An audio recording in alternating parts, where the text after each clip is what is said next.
Muy bien, quiero darles la bienvenida una vez más a los alumnos que están cursando este módulo 2 de la academia. Recuerda, ya estamos hoy en la clase 5 y también vamos a tomar la clase 6. Comenzamos hoy con Autoridad Espiritual 1. Van a ser una serie de lecciones que tienen que ver con autoridad.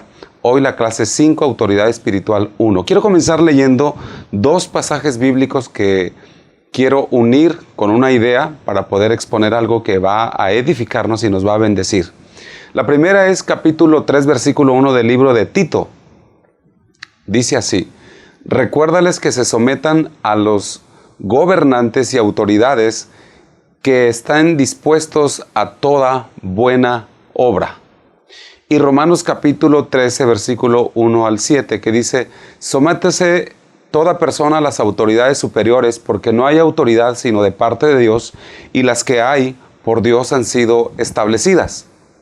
De modo que quien se opone a la autoridad, a lo establecido por Dios, resiste, y los que resisten acarrean condenación para sí mismos.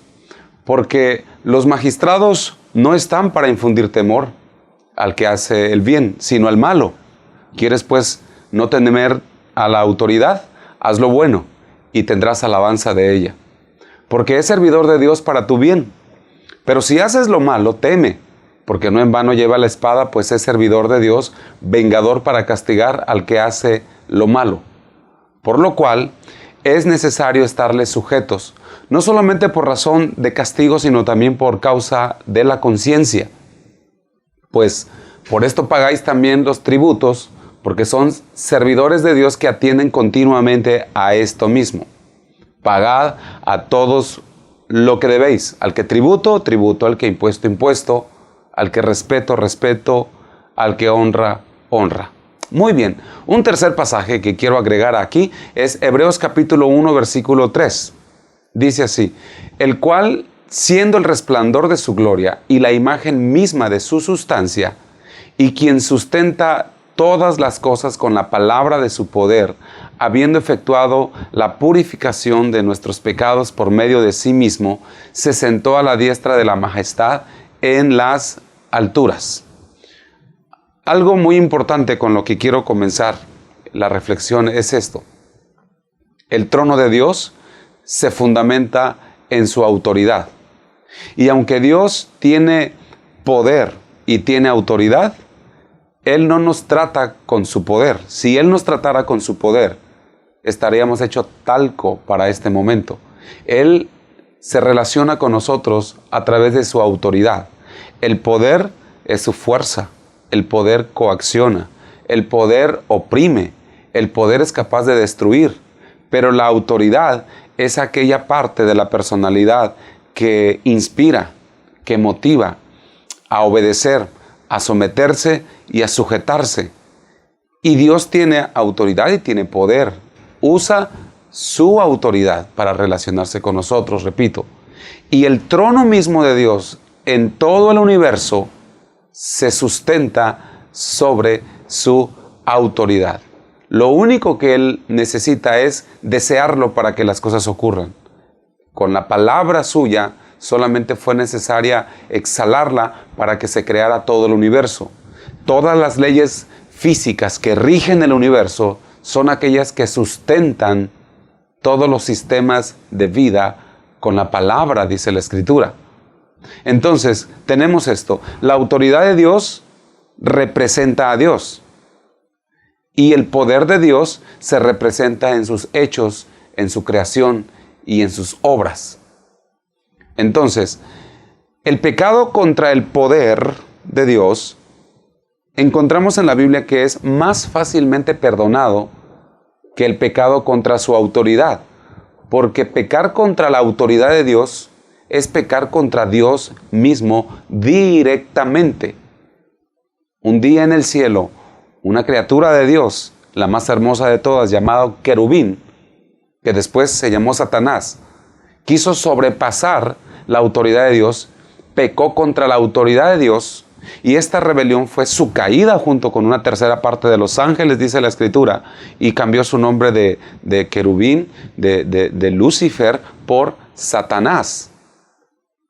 Entonces, tenemos que tener cuidado, porque hoy ese ángel hermoso que tenía un bello nombre y una actuación poderosa para cuidar el trono del Señor, cayó en desgracia por sobrepasar la esencia de Dios mismo, que es la autoridad. En Ezequiel capítulo 28, versículo 13 al 17, hay una parte de las Escrituras que nos relatan cómo él transgredió primeramente la santidad de Dios, y en Isaías capítulo 14, versículo 12 al 15, nos habla cómo él transgrede la autoridad de Dios. Ahora le voy a decir algo muy interesante.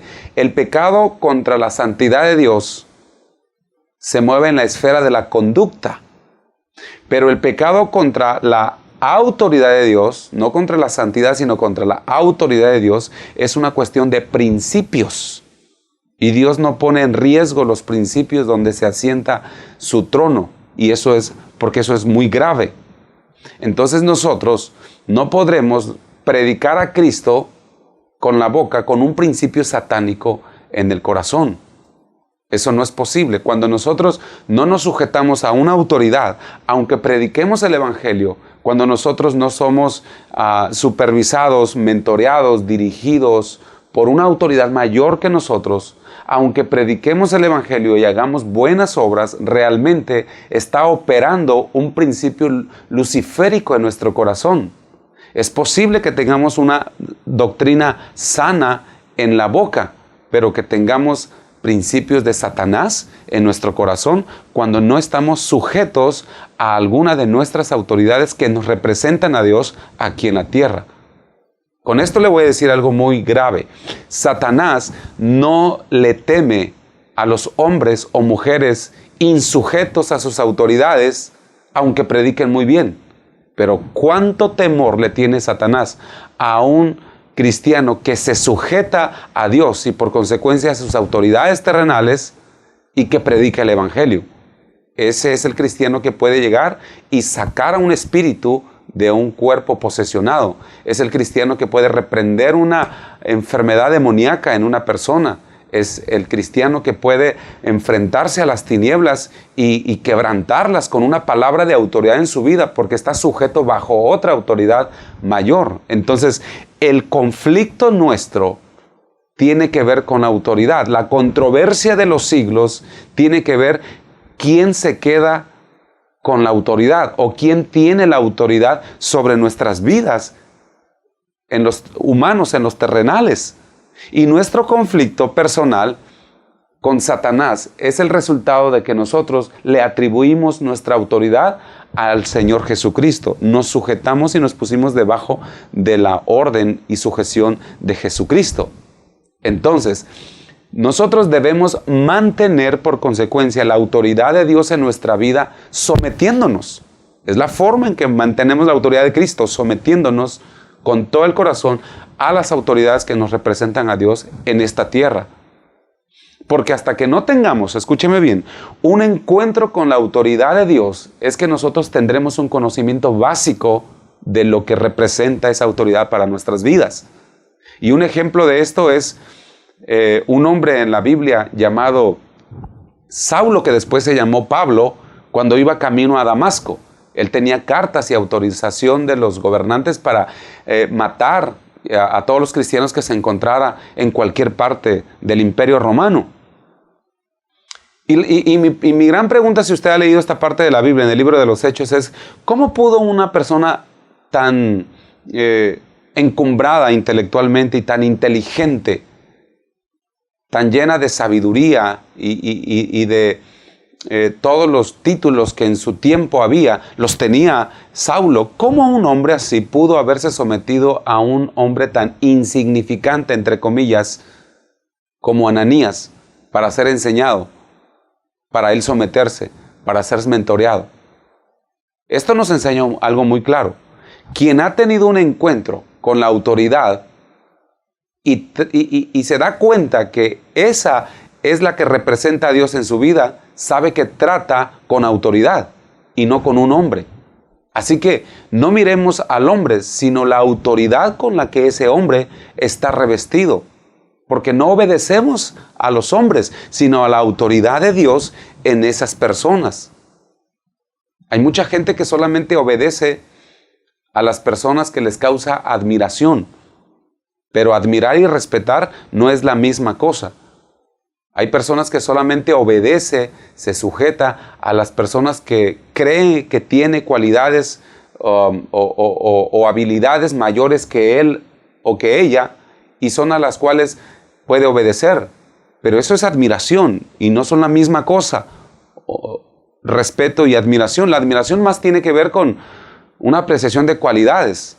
El sometimiento solamente la provoca la palabra revelada en nuestro corazón cuando sabemos, entendemos qué significa la autoridad delegada de parte de Dios sobre nuestra vida.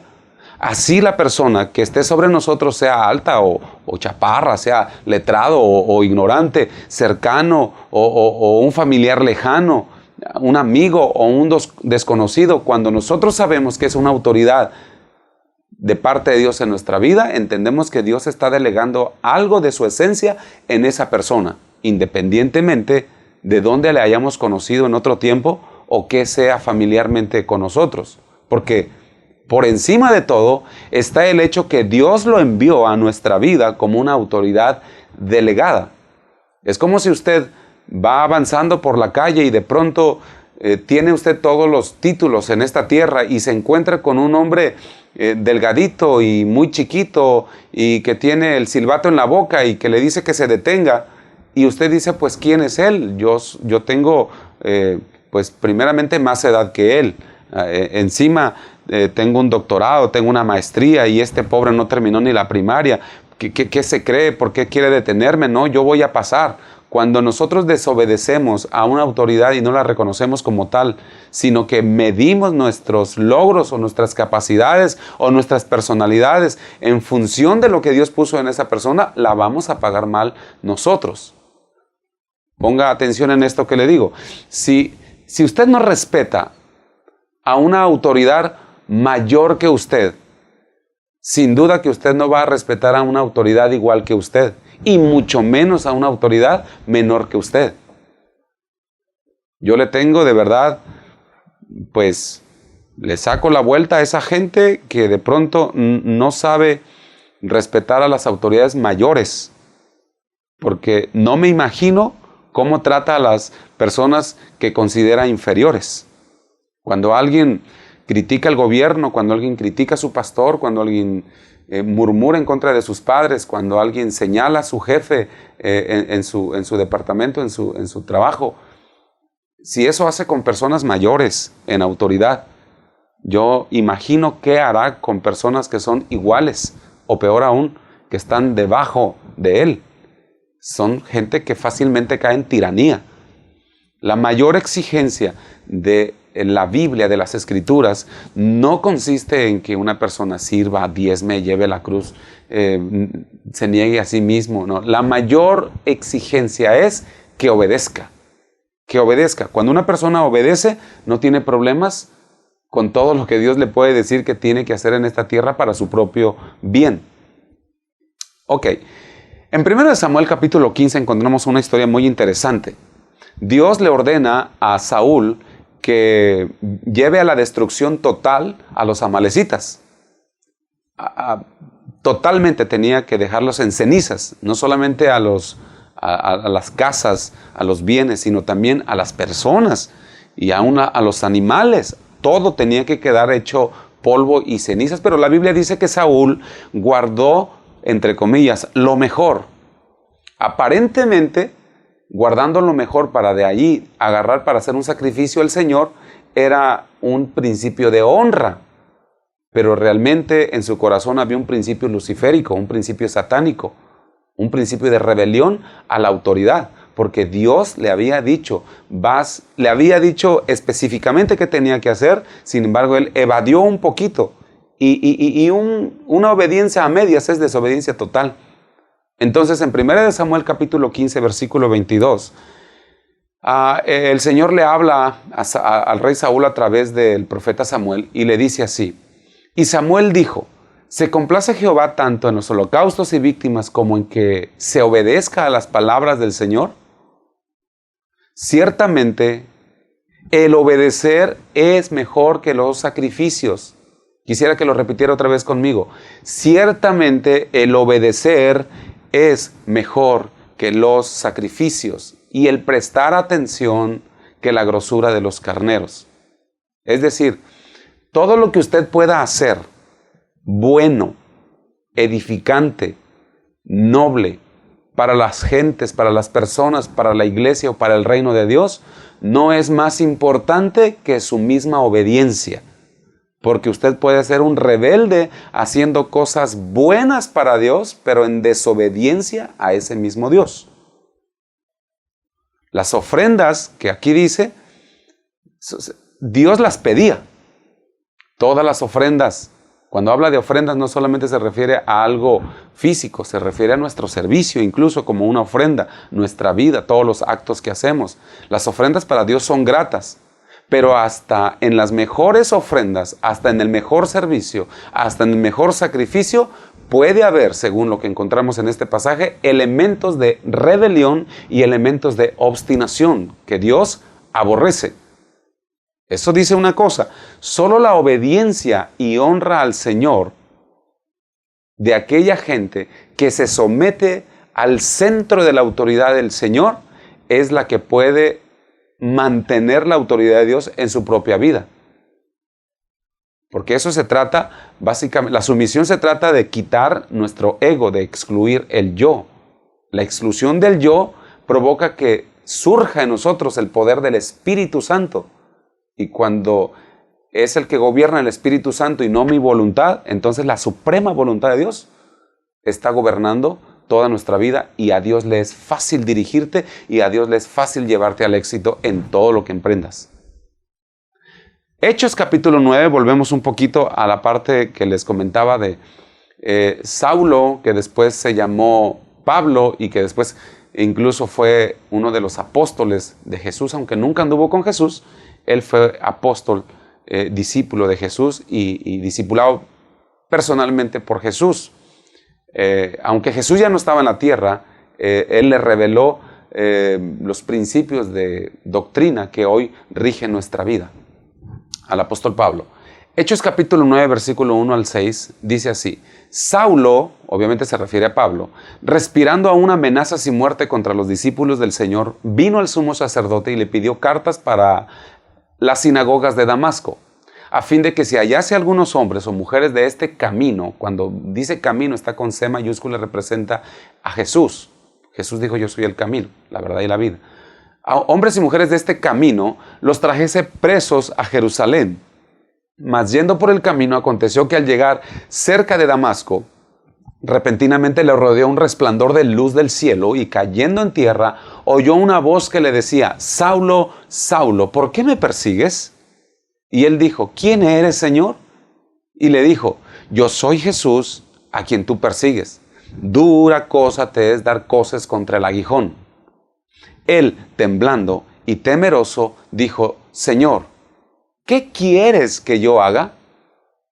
Y el Señor le dijo: levántate y entra en la ciudad y se te dirá lo que debes hacer.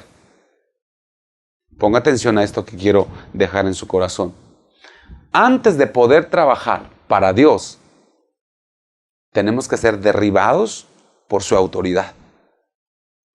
Porque por naturaleza nosotros no traemos un concepto arraigado de obediencia, sujeción y honra a nuestras autoridades. Al contrario, el concepto genético histórico que traemos, que nos dice que los españoles nos sometieron a la fuerza, provoca con un espíritu de rebeldía dentro de nosotros a todo lo que se llama autoridad, porque estamos como conectados con ese principio de una mala idea acerca de la autoridad. Entonces, toda nuestra relación con Dios está regulada por el hecho de que si hemos tenido o no un encuentro con la autoridad. Si nosotros conocemos la autoridad de Dios, va a ser mucho más fácil para Dios usarnos y bendecirnos. Y nosotros podremos ser conducidos por el Señor y en muchas ocasiones seremos refrenados por Dios para no cometer errores. Hay dos principios en el universo. Uno es el principio de la autoridad de Dios y el otro es el principio de la autoridad o de la rebelión satánica. Nosotros como hijos de Dios no podemos seguir a Dios guardando un espíritu rebelde. Eso es contradictorio, porque Satanás sabe muy bien cuando una persona rebelde está, aunque predicando, guardando un espíritu luciférico, ¿verdad? Satanás sabe cuando hay un principio satánico dentro de una persona que aparentemente hace las cosas bien, pero en su corazón tiene resentimiento contra una autoridad. Entonces, todos los que de alguna manera servimos a Dios, tenemos que entender lo que es básicamente la autoridad en nuestra vida. Eso es muy importante. Cualquier persona que ha tenido un encuentro con o un toque eléctrico con un cable por ahí que estaba mal colocado y que estaba descubierto, sabe que a partir de ese momento no puede ser descuidado con la electricidad. Después de que el niño le dijeron no lo hagas, y tocó el cable y le dio una descarga, a ese niño nadie le tiene que volver a decir que tenga cuidado, ¿verdad? Entonces, hay por ahí un dicho que dicen que el que con leche se quema, solo con mirar la vaca llora. Y cuando nosotros no conocemos la autoridad, somos capaces de hacer circunstancias a veces vergonzosas hasta que somos derribados de nuestro caballo, de nuestro ego, ¿verdad? De la misma forma, quien haya sido golpeado o tratado en algún momento con la autoridad de Dios, tiene de ahí en adelante seguramente los ojos bien abiertos para discernir lo que en su vida podrá ser una transgresión y rebelión y en la vida de los demás. Así que tengamos mucho cuidado, que el Señor nos libre de rebelión, porque solamente después de aprender la obediencia es que nosotros podemos guiar a otros hijos de Dios a ser obedientes. Al llegar a buscar el origen de una autoridad, siempre nos vamos a dar cuenta que terminamos invariablemente en Dios. La autoridad de una autoridad, seguramente terrenalmente es alguien o alguien más, alguien más, alguien más, y terminamos con que la autoridad de todas las autoridades es Dios. Por eso la Biblia dice, no hay autoridad en la tierra sino aquellas puestas por Dios. Entonces, entrar en contacto con la autoridad es entrar en contacto con Dios directamente. La obra de Dios no está hecha con su poder. La obra de Dios en la iglesia se hace con su autoridad. Nadie le tiene que forzar, obligar o coaccionar. Es que usted entiende lo que es sometimiento, obediencia o no, y ya. No hay discusión, no hay forcejeos, no hay votos, no existe tal cosa.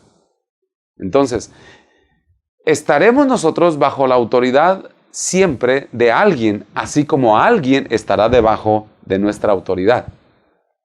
La autoridad de Dios, que es instituida por Dios, la vamos a encontrar en todas partes, en el hogar, en el trabajo, en la iglesia, en la escuela, en el policía de la esquina, como les decía, aunque sea menos instruido que usted, representa una autoridad establecida de parte de Dios sobre usted y sobre mí. Cuando un grupo de personas se reúnen y son hijos de Dios, un principio bueno es inmediatamente buscar el orden en que se establecen las autoridades.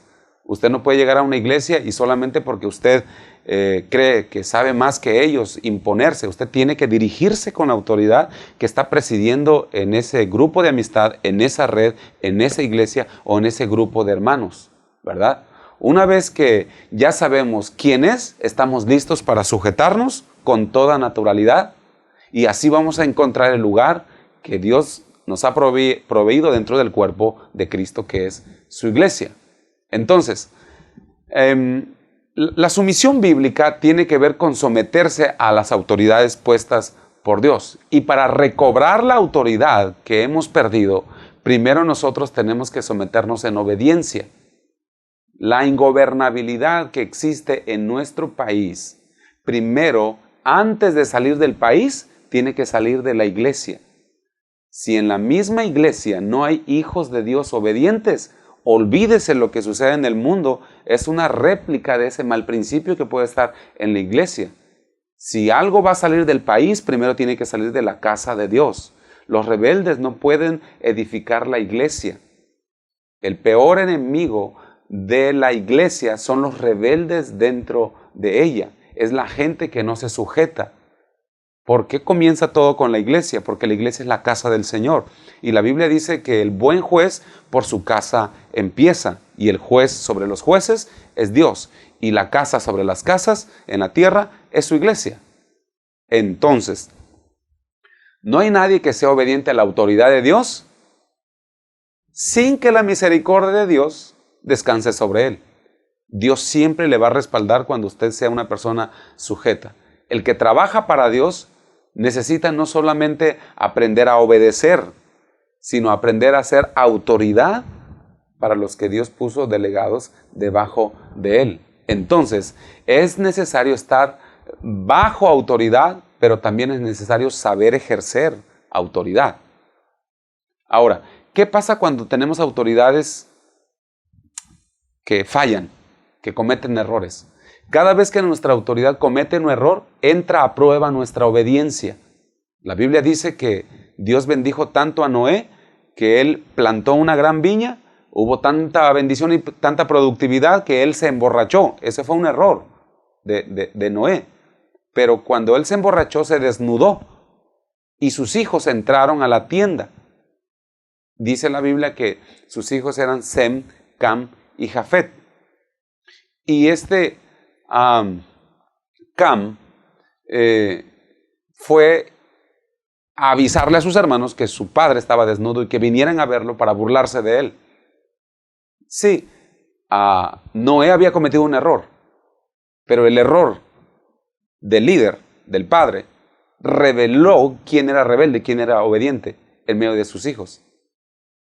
Sus otros dos hijos tomaron una tela y yendo hacia atrás, la aventaron hacia su padre, cubrieron a su padre su desnudez, no lo miraron desnudo. Al día siguiente Noé se da cuenta de lo que hizo su hijo Cam y profetiza sobre él una maldición y le dice: tú vas a ser sirviente, tú y todas tus generaciones, eres maldito y estarás bajo el servicio de tus hermanos.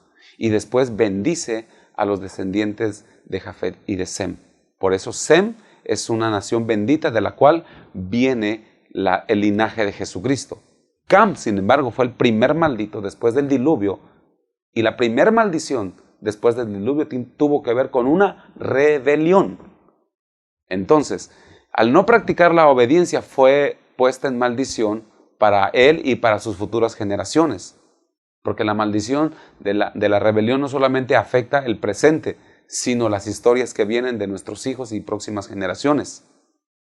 Mire qué terrible es no sujetarse en el reino de Dios a nuestras autoridades espirituales. Levítico capítulo 10, versículo 1 y 2 dice: Nadab y Abiú, hijos de Aarón, tomaron cada uno su incensario y pusieron en ellos fuego, sobre el cual pusieron incienso, y ofrecieron delante de Jehová fuego extraño que él nunca les mandó.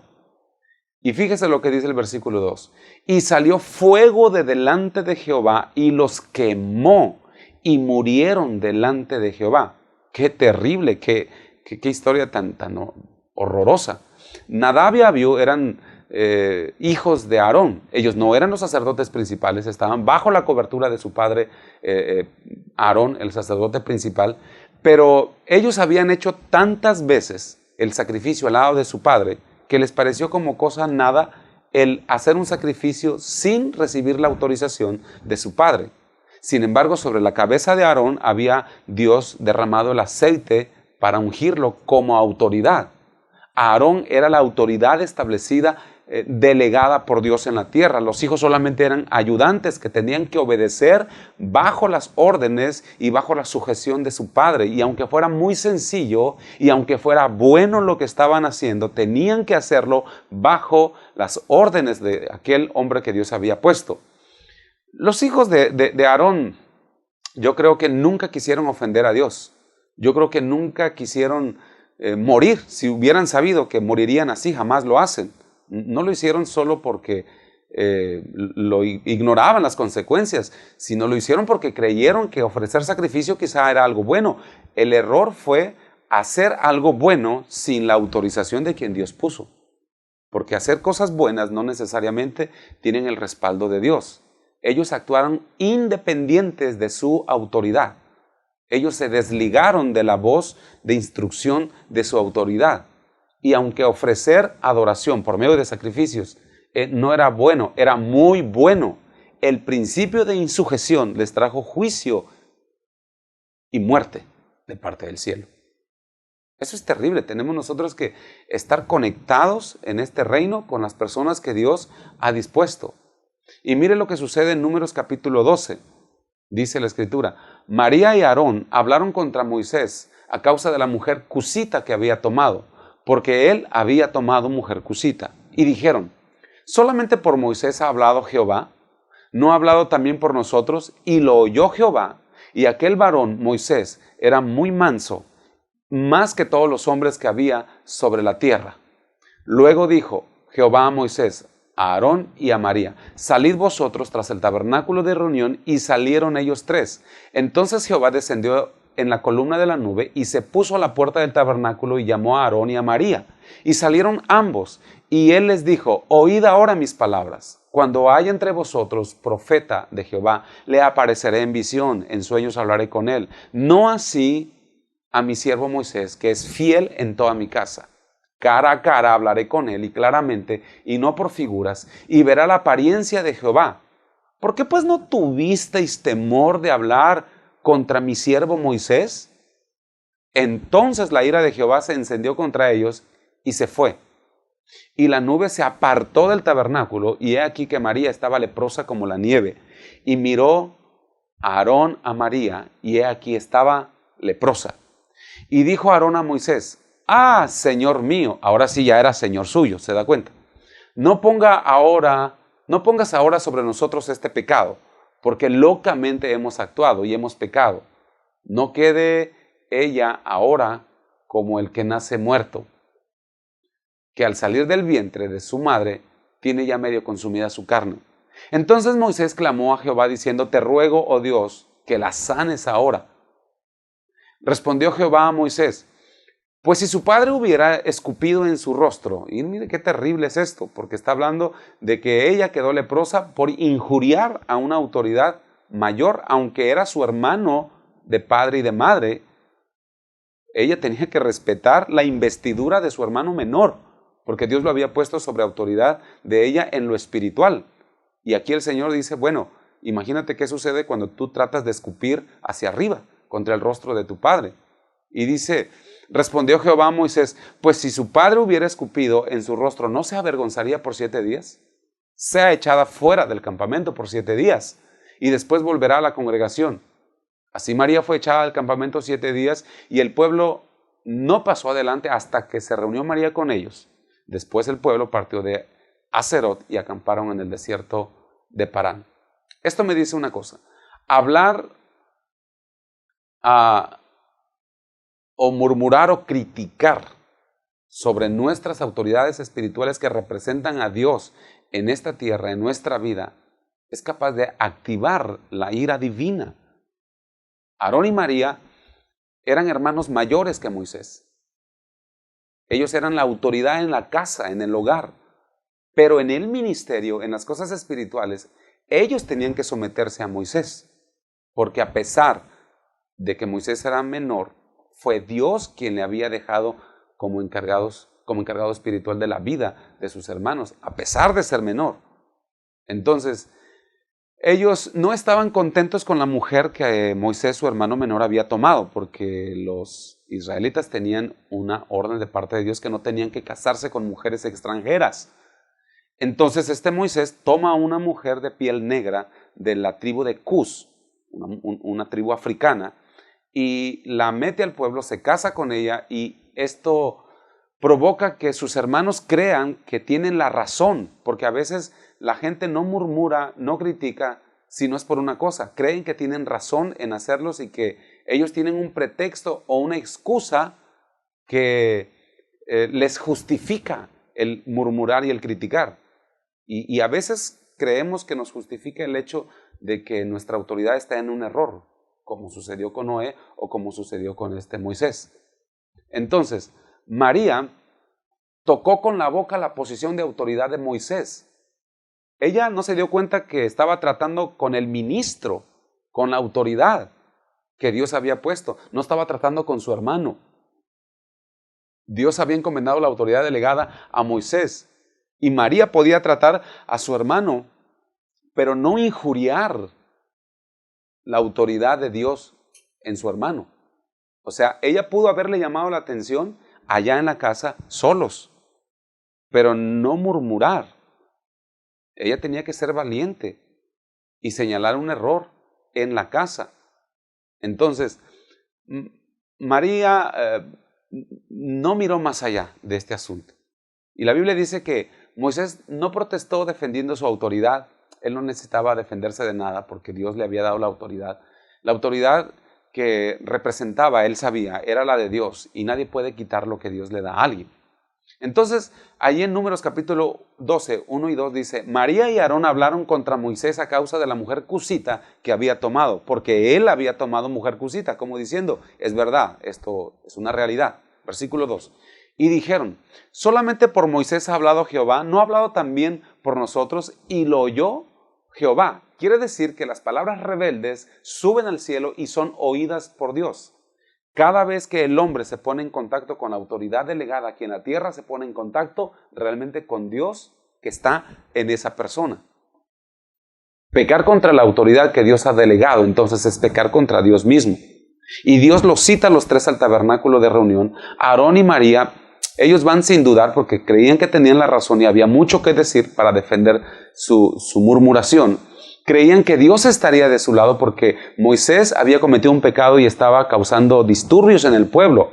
Llegan y, oh sorpresa, Dios les reclama y les dice, ¿cómo es que se atreven a hablar en contra de mi siervo? ¿Por qué? Porque la autoridad espiritual no es algo que se logra con esfuerzos propios. La autoridad espiritual es algo que Dios da a quien Él escoge y punto. Así que guardémonos de ofender. Todo aquel que habla contra un Moisés en su vida, realmente habla con lo que Dios ha puesto dentro de esa persona. Y dice la Biblia que la ira de Dios se enciende contra María y Aarón y sucede algo muy interesante. La nube se va y la nube representaba la presencia de Dios sobre el tabernáculo. La nube, es decir, la presencia de Dios se aparta del pueblo. ¿Qué te quiero decir? Cuando hay murmuradores en la iglesia en contra del liderazgo, la presencia de Dios se va. La presencia de Dios no más permanece ahí, porque la murmuración tiene que ver con rebelión, es tinieblas, y la luz y las tinieblas no pueden estar juntas. María se convierte en una leprosa. La rebelión interna se manifiesta en lo externo.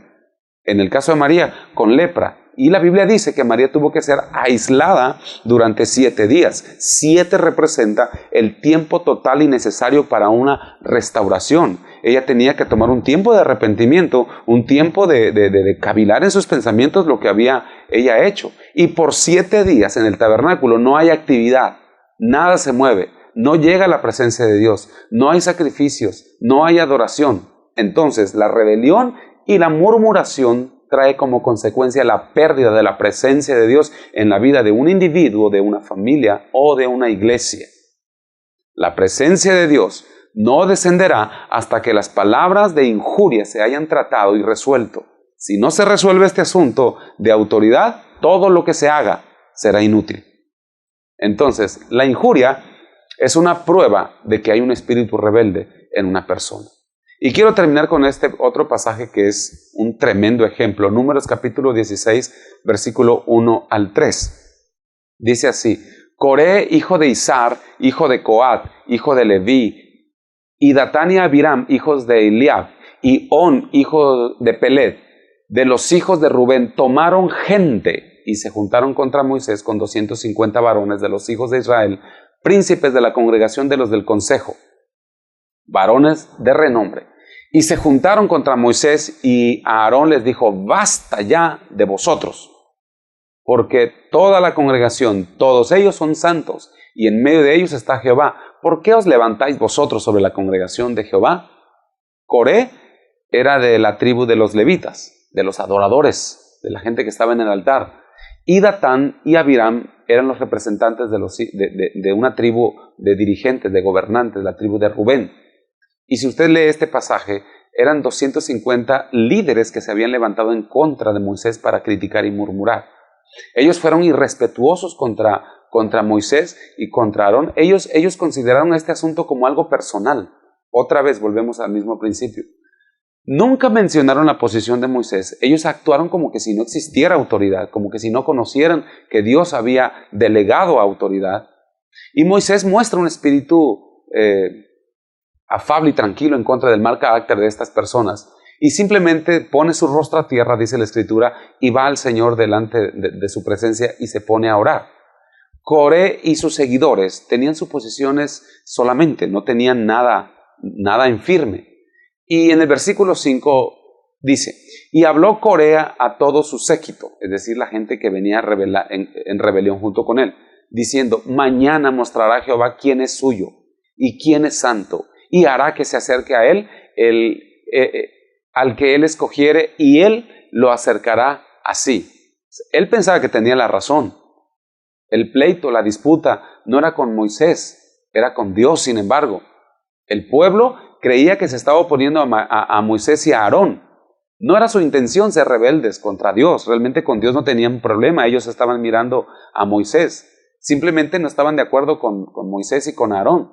Pero como la autoridad de Dios y la autoridad delegada de Dios son inseparables, tuvieron un problema.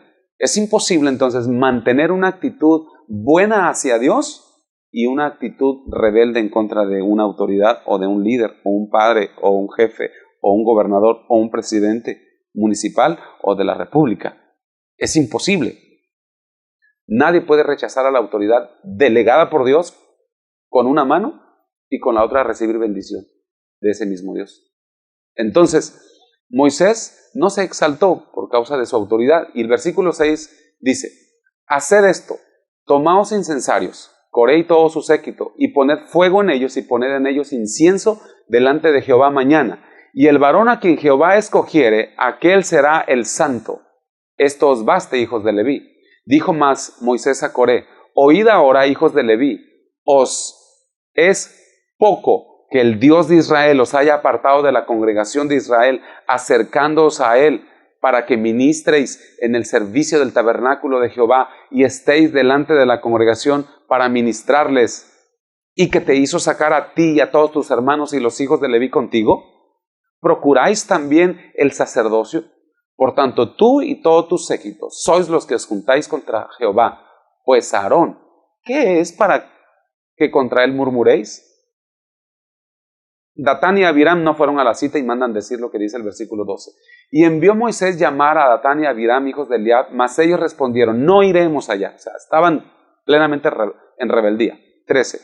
Es poco que nos hayas hecho venir de una tierra que destila leche y miel para hacernos morir en el desierto, sino que también te enseñorees de nosotros imperiosamente. Ni tampoco nos has metido tú en una tierra que fluye leche y miel, ni nos has dado heredades de tierras y viñas. ¿Sacarás tus ojos, los ojos de estos hombres? No subiremos. Versículo 19. Ya Coré había hecho juntar contra ellos toda la congregación a la puerta del tabernáculo de reunión. Entonces la gloria de Jehová apareció a toda la congregación. Y a Jehová habló a Moisés y a Aarón, diciendo, apartaos de entre esta congregación y los consumiré en un momento. Y ellos se postraron sobre sus rostros y dijeron, Dios de los espíritus de toda carne, ¿no es un solo hombre el que pecó? ¿Por qué airarte contra toda la congregación? Dios quería eliminar al pueblo, definitivamente quería borrarlo de la faz de la tierra. Pero mire lo que sucede en el versículo 30. Mas si Jehová hiciere algo nuevo, y la tierra abriere su boca, y los tragare con todas sus cosas, y descendieren vivos al Seol, entonces conoceréis que estos hombres irritaron a Jehová. Versículo 31. Y aconteció que cuando cesó él de hablar todas estas palabras, se abrió la boca, se abrió la tierra que estaba debajo de ellas. Versículo 32 dice, abrió la tierra su boca y los tragó a ellos y a sus casas y a todos los hombres de Coré y a todos sus bienes. Ellos con todo lo que tenían descendieron vivos al Seol. Seol significa infierno, inframundo. Y los cubrió la tierra y perecieron de en medio de la congregación. Y todo Israel, los que estaban en derredor de ellos, huyeron al grito de ellos. porque decían, no nos trague la tierra también. Mire, es muy peligroso que usted esté cerca de gente que murmura o cerca de gente rebelde, porque el castigo y el juicio de ellos es muy probable que le toque a usted también por estar junto de ellos. Esta gente, el Señor les dijo, apártense, porque yo voy a hacer juicio con ellos. Pero ellos pensaron que no tendría ninguna consecuencia. Hasta que se abrió la tierra y vieron que la tierra se los tragó, empezaron a correr. Pero el versículo 35 dice, y también salió fuego de delante de Jehová y consumió a los 250 hombres que ofrecían el incienso. O sea, ellos corrieron, pero por haber estado cerca no se los comió la tierra, pero murieron asados, ¿verdad? La tierra abrió su boca. ¿Qué significa esto? La rebelión es un principio infernal. La rebelión abre las puertas del infierno para la iglesia. La Biblia dice, las puertas del infierno no prevalecerán sobre la iglesia, pero lo único que puede abrirle a la iglesia las puertas del infierno para que ésta perezca son la gente rebelde. Son la gente que critica, que murmura y que se levanta en contra de aquello que Dios ha establecido. La razón por la que muchas iglesias no prevalecen no es por la gente débil, es por la presencia de rebeldes. Porque la rebelión tiene la capacidad de liberar la muerte en la iglesia. Solo los obedientes son capaces de sellar las puertas del infierno y liberar la vida para que una ciudad sea tocada y sea salva. Seamos obedientes y que Dios nos revele en el corazón su palabra. Que Dios les bendiga.